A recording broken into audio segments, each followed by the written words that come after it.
Welcome students, today's class for class 12 chapter 7 कर रहे हैं हम 7.5 एक्सरसाइज। और आज जो है हम नया पोर्शन शुरू कर रहे हैं। मैंने आपको बिल्कुल 7 चैप्टर के शुरू के लेक्चर्स में समझाया था कि हमारे पास 3 ही मेथड है इंटीग्रेशन के। एक substitution method, next one is partial fraction method. आपकी 7.1 से लेकर 7.4 तक की एक्सरसाइज सब्स्टिट्यूशन मेथड पे ही है। पार्शियल फ्रैक्शन मेथड आपका है नेक्स्ट 7.5 एक्सरसाइज और 7.6 एक्सरसाइज है बाय पार्ट्स। ठीक है जी। आज जो हम पढ़ेंगे वो पार्शियल फ्रैक्शन में पढ़ेंगे। पार्शियल फ्रैक्शन में ये नहीं है कि जी सब्स्टिट्यूशन आएगा ही नहीं, सब्स्टिट्यूशन साथ इंक्लूड है इसमें। अब पार्शियल फ्रैक्शन मेथड क्या है? ये इस टाइप के आपके क्वेश्चन है px अपॉन qx। अगर ये प्रॉपर फ्रैक्शन नहीं है, यानी कि जैसे इम्प्रॉपर फ्रैक्शन, तो यानी कि ऊपर वाले की डिग्री नीचे वाले से ज्यादा है, तो आप डिनोमिनेटर और जो कोशिएंट आ जाए आपका प्लस रिमाइंडर है ना, और अपॉन में qx डिवाइडर, इस फॉर्म से करके आप इंटीग्रेशन कर सकते हैं।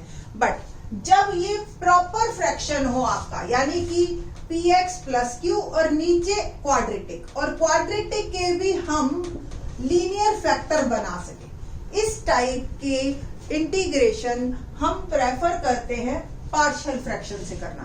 ठीक है। पार्शियल फ्रैक्शन अपने आप में एक ऐसा मेथड है कि हम क्वेश्चन की फॉर्म को चेंज करके इंटीग्रेशन को बहुत ही इजी कर लेते हैं। जैसे हम इस फॉर्म को a upon X minus A और b upon X minus B change करेंगे, a और b फाइंड आउट करेंगे, यानी कि ये इन दोनों का सम यही अल्टीमेटली बनना चाहिए। तो इसका मतलब इसका इंटीग्रेशन या इन दोनों का इंटीग्रेशन एक ही बात है, और फिर इन दोनों का इंटीग्रेशन करके सम लिख देंगे। एक क्वेश्चन करके देखते हैं, फिर उसके बाद बात करेंगे इसके कितने पार्ट्स होते हैं, किस तरह के क्वेश्चन आते हैं, तो वो आपको अच्छी तरह से समझ आएगा। ठीक है। तो एक्सरसाइज 7.5 क्वेश्चन नंबर 1 लेते हैं। पहले क्या है first question? Integration of x dx upon x plus 1 और x प्लस 2, ये आपका क्वेश्चन है। ठीक है। तो सबसे पहले बेटा जी, आपने इंटीग्रेशन को शुरू करने से पहले आपने सिंपल ये लिखना है, this integrand is a proper rational function, is a proper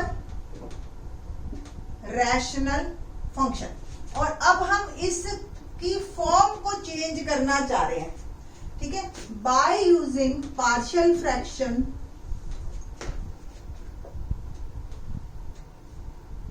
form of partial fraction. ठीक है जी। सिर्फ इंटीग्रेशन जिसका करना है उस फॉर्म को लीजिए आप, x अपॉन एक्स प्लस 1 और x plus 2 can be written as a upon x plus 1 plus b upon x plus 2। अब मेरा जो प्रॉब्लम रह गई है वो बस a और b को फाइंड आउट करना है। ठीक है जी। कैसे करेंगे देखते हैं। एलसीएम लिया मैंने, x प्लस 1 और x प्लस 2, इससे डिवाइड किया, ये बच गया। x प्लस 2 से डिवाइड किया, x प्लस 1 बच गया। तो x upon x plus 1 x plus 2, denominator दोनों का सेम है, न्यूमरेटर पे ही हम सिर्फ बात करेंगे अब। ठीक है। तो न्यूमरेटर अगर दोनों का सेम हो गया तो आपकी प्रॉब्लम सॉल्व। अब इसको न्यूमरेटर में a और b इस तरीके से निकाले जाए कि अल्टीमेटली ये पूरा x बन जाए। a और b निकालने के 2 मेथड है। पहला, एक तो कोफिशिएंट कंपेयर कर लो, और एक a और b बाय सब्स्टिट्यूशन मेथड है। Substitution method is the best one.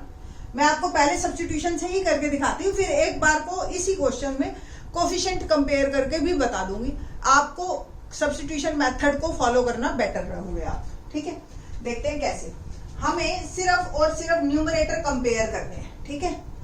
तो first of all put x is equal to -2 in numerator. ठीक है। दोनों के न्यूमरेटर में x की वैल्यू -2 डाली मैंने। यहां हो गया -2, यहाँ क्या आएगा देखिए, x की वैल्यू -2, तो a के साथ तो 0 आ गया, मैंने जान करके 1 डाला ताकि 1 0 हो जाए और 1 की वैल्यू आए सिर्फ। रीजन बीइंग क्या होगा, यहां से -b बन गया ये, और ये -2, तो b की वैल्यू आ गई। जब एक खत्म होएगा तो दूसरा हमेशा निकल जाएगा, ठीक है। अब क्या पुट करें, पुट x =-1 ताकि ये 0 हो जाए, ठीक है। तो यहाँ न्यूमरेटर में -1 और यहाँ पे आ गया आपका a -1 + 2 + b -1 + 1, ये 0 हो गया और ये आ गया a = -1। अब इट मींस a की वैल्यू -1 और b की वैल्यू 2, तो क्या हम इसको लिख सकते हैं 1 अपॉन -1/x + 1 और +2 अपॉन x + 2। मैं जस्ट चेक करके दिखाती हूं आपको कि जो हमने किया है क्या ये सही है, क्या इन दोनों का सम यही आ रहा है या नहीं आ रहा, ठीक है जी। ये करना नहीं है आपने, जस्ट आपको वेरीफाई करने के लिए कर रहे हैं। देखिए जी, 2 से 2 कैंसिल, 2x में से -x गया, x अपॉन न्यूमरेटर तो सेम, डिनोमिनेटर तो सेम है ही है, ठीक है। तो इट मींस हम इसको ये लिख सकते हैं, ये मैंने सिर्फ अभी यहां तक लिखा है आपको। अब मैं अब इतना पोर्शन को आप जो है एक्स्ट्रा मान के चलिए, मैं सिर्फ आपको एक मेथड और बता रही हूँ, ठीक है जी। उसको कहते हैं कोफिशिएंट कंपेयर मेथड। क्या करते हैं हम, यहां से x के इसको ओपन कर लीजिए, ax + 2a + bx + b, और x के कोफिशिएंट्स अलग कर लीजिए और कांस्टेंट्स को अलग कीजिए। अब यहां से अगर x कंपेयर करें तो यहां पे x का कोफिशिएंट 1 है और यहां पे है a + b, और यहाँ 2a + b कांस्टेंट है और यहाँ कांस्टेंट है नहीं, तो वो 0। अब इन दोनों को आप सॉल्व कीजिए और आपके पास आंसर आ जाएगा। a की वैल्यू -1, a की वैल्यू डाल दीजिए और b निकाल दीजिए। आपकी जो मर्जी आए, जिस मर्जी मेथड से आप करना चाहते हैं आप कर सकते हैं, ठीक है जी। तो ये जो है कोफिशिएंट कंपेयर का मेथड है। a और b अल्टीमेटली यहां भी आपके आ गए -1 and 2। Now it means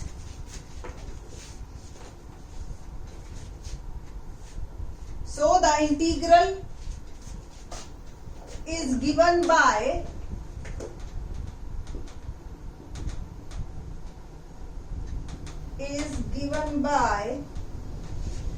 x upon x plus 1 x plus 2 is equal to -1 upon x plus 1 plus 2 upon x plus 2। वहां से आप जब a और b की वैल्यू निकाल लेंगे तो आप यहां ऐसे लिखेंगे। Now in the next step बस आप इसको इंटीग्रेशन में बदल लीजिए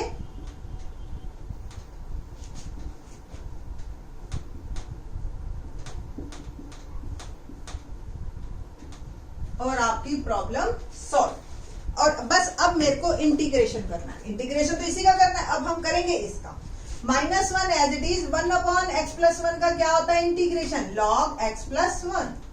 सेम 2 बाहर, 1 अपॉन x प्लस 2 का इंटीग्रेशन क्या होगा, log x प्लस 2। तो वैसे तो आपका आंसर यही खत्म हो जाता है, बट इसको थोड़ा सा और रिफाइन करना चाहते हैं तो आप कर सकते हैं।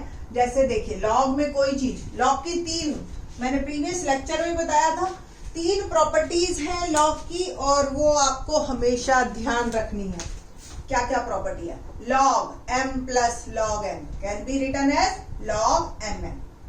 इसको ये लिख सकते हैं हम, log m minus log n can be written as log m by n, divide में चला जाता है।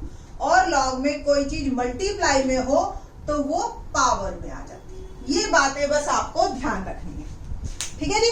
तो अब क्या करना है हमने, ये जो 2 log x प्लस 2 है इसको आप लिख सकते हो x प्लस 2, और ये जो 2 है ना ये पावर में चला जाएगा, और ये minus log x plus 1। log में हमेशा मॉड लगाते हैं, ब्रैकेट नहीं लगाते हैं, ये ध्यान रखना। अब log में अब दो चीज माइनस में है तो ये वाली प्रॉपर्टी लगा दो, ठीक है। क्या होगी, log x plus 2 square upon x plus 1 plus c is my answer. तो इस तरीके से आप आंसर को दे सकते हैं। नेक्स्ट क्वेश्चन एक और देखते हैं जिससे आपको और ज्यादा क्लियर हो जाएगा। क्वेश्चन नंबर 2 क्या है, 1x² minus 9dx।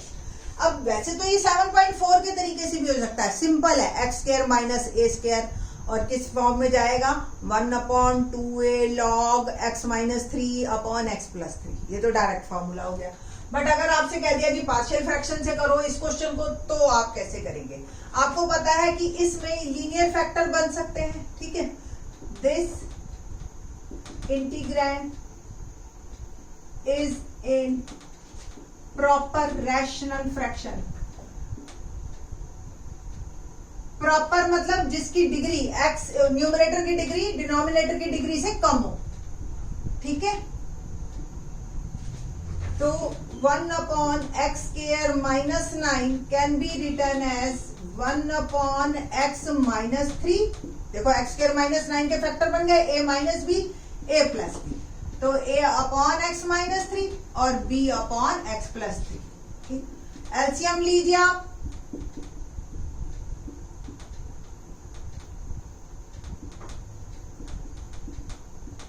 One upon X minus 3 और x प्लस 3। ओके, नाउ अब फिर से वही मेथड, न्यूमरेटर में आपको सब्स्टिट्यूशन मेथड लगा रही हूं मैं।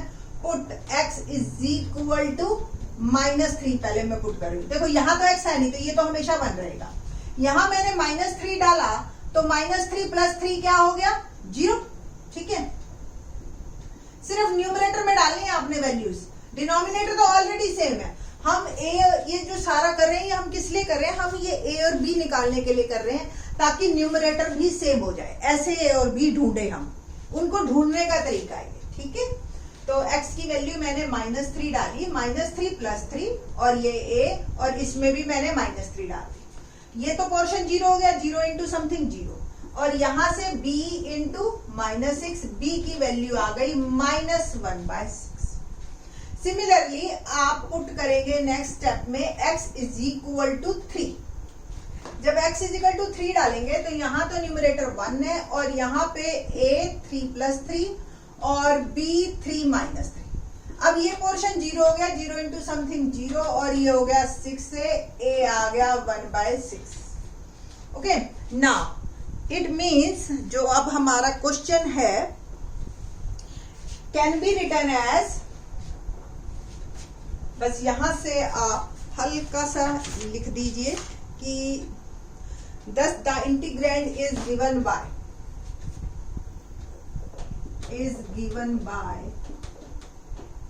a और b की वैल्यू पुट करनी है हमने, ठीक है। a अपॉन 1/6 और b अपॉन -1/6। ये माइनस को अंदर, ठीक है। बस इट मीन्स ये जो इंटीग्रेशन जिसका करना है दैट इज कॉल्ड इंटीग्रैंड, और इसको हमने इस तरीके से लिख लिया। आप चाहे चेक कर लो बेटा, ये आपका बिल्कुल एग्जैक्टली देखिए, 6x minus 3 x plus 3 LCM, ठीक है। यहां से आप करेंगे मल्टीप्लाई, तो 6x plus 18 minus 6x plus 18, 6x 18 18 दा 36, और ये कट जाएगा आपका, और ये आपका आंसर आ जाएगा, ठीक है। तो x² माइनस 9 ही आपका बनेगा। लेट मी चेक, -6x, ये 6x प्लस 18, ठीक है जी, और -6x। तो जब एलसीएम लेंगे बेटा जी आप इसका, तो 6 से मल्टीप्लाई नहीं करेंगे, क्योंकि ये एलसीएम में 6 x माइनस 3 x प्लस 3। मैं ये जस्ट चेक करवा रही हूँ कि ये सेम है। 6x माइनस 3, ये कट गया, x प्लस 3 बच गया, माइनस x माइनस 3 बच गया, x से x कट जाएगा, ये 6 upon 6 x minus 3 into x plus 3, और अल्टीमेटली 6 भी कट जाएगा, ठीक है। तो सिंपल ये चेक करने का तरीका है, इसको करने की आपको जरूरत नहीं है, ठीक ना। बस अब मेरे को इंटीग्रेशन कर देना है इसका। Integration of 1/x² minus 9 dx, 1/6 1/x minus 1 dx minus 1/6 1/x plus 3 dx।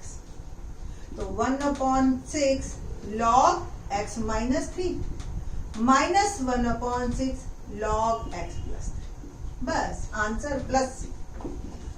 बस यहाँ क्वेश्चन खत्म नहीं करना है आपने। 1/6 रखिए इसको, लॉग और लॉग कॉमन ले लिया मैंने, लॉग में कोई चीज माइनस में होती है तो वो नीचे चली जाती है, प्लस।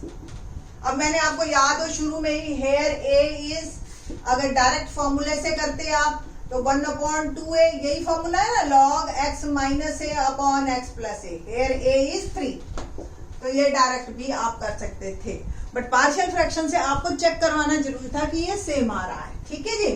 तो पार्शियल फ्रैक्शन बेस्ट मेथड है, आपको यूज कीजिए आप इसको, आपको इंटरेस्टिंग लगेगा। इसकी टोटल हमारे सिलेबस में 5 टाइप है, जिसमें से एक टाइप आपने की है, क्या कौन सी टाइप की है, px plus Q x minus A X minus B is equal to a upon X minus A और b upon X minus B. ये p ऊपर लीनियर नीचे क्वाड्रेटिक, जिसके 2 लीनियर फैक्टर बनते हो, ठीक है, इस तरह की। बाकी की 4 टाइप और है, वो आगे के नए लेक्चर्स में। थैंक्स।